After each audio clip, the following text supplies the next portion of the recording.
उन्होंने पहले उसके वस्त्र उतार दिए, फिर चमड़े की लंबी कोड़ों से जिनके सिरों पर लोहे या शीशे के टुकड़े लगे थे उसकी पीठ पर इतना मारा कि वह मुश्किल से खड़ा रह सका। फिर उसके माथे पर कांटों का मुकुट रखा गया और उसका चेहरा लहूलुहान हो गया। उन्होंने उसका उपहास किया, उस पर थूका और उसका मजाक उड़ाया। केवल एक संकेत पर 72,000 स्वर्गदूत अपनी तलवारें खींच चुके थे, उसकी सहायता के लिए तैयार थे और इस संसार को समाप्त कर सकते थे। परंतु यीशु ने कहा, नहीं, इसी उद्देश्य के लिए मैं जन्मा हूं। वह केवल एक महान मनुष्य नहीं था, वह केवल एक शिक्षक नहीं था, वह देह में प्रकट परमेश्वर था। उसने ऐसी शिक्षा दी जैसी किसी मनुष्य ने कभी नहीं दी। उसने कहा, यदि कोई तेरे एक गाल पर मारे तो दूसरा भी फेर दे। और उसने यह भी कहा, 70 गुना 7 बार क्षमा करो। यीशु ने हमें सिखाया कि हमें क्षमा करना है। उसने जीवन जीने का एक नया मार्ग सिखाया। उसने यह भी सिखाया कि परमेश्वर केवल हमारे बाहरी कामों को ही नहीं बल्कि हमारे मन के विचारों और अभिप्रायों को भी देखता है।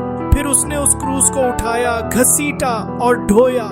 वह न चिल्लाया न विरोध किया। उसने केवल कहा, पिता, इन्हें क्षमा कर, क्योंकि ये नहीं जानते कि क्या कर रहे हैं। जब उसे क्रूस पर कीलों से ठोंका गया तब भी उसने यही कहा है, पिता, इन्हें क्षमा कर, क्योंकि ये नहीं जानते कि क्या कर रहे हैं।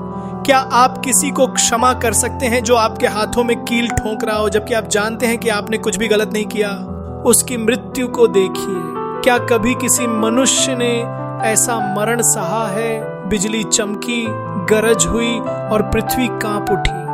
और सैनिकों ने भी कहा, निश्चय ही यह परमेश्वर का पुत्र है।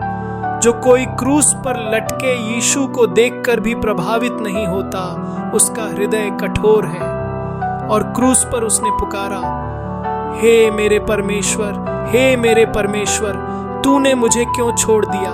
फिर उसने अपना सिर झुकाया और कहा, पूरा हुआ। इसका क्या अर्थ था? इसका अर्थ था कि उद्धार की योजना पूरी हो गई। अब परमेश्वर आपके सारे पापों को क्षमा कर सकता है, क्योंकि यीशु ने आपके उद्धार का कार्य पूरा कर दिया। क्योंकि परमेश्वर आप में से हर एक को नाम से जानता है। उसने आपके सिर के बाल भी गिने हुए हैं। इसलिए क्रूस के पास आइए। वह आपकी प्रतीक्षा कर रहा है, अपनी बाहें फैलाए हुए। जैसे हैं वैसे ही आइए। उसमें क्षमा है, उसमें दया है और उसमें नया जीवन है।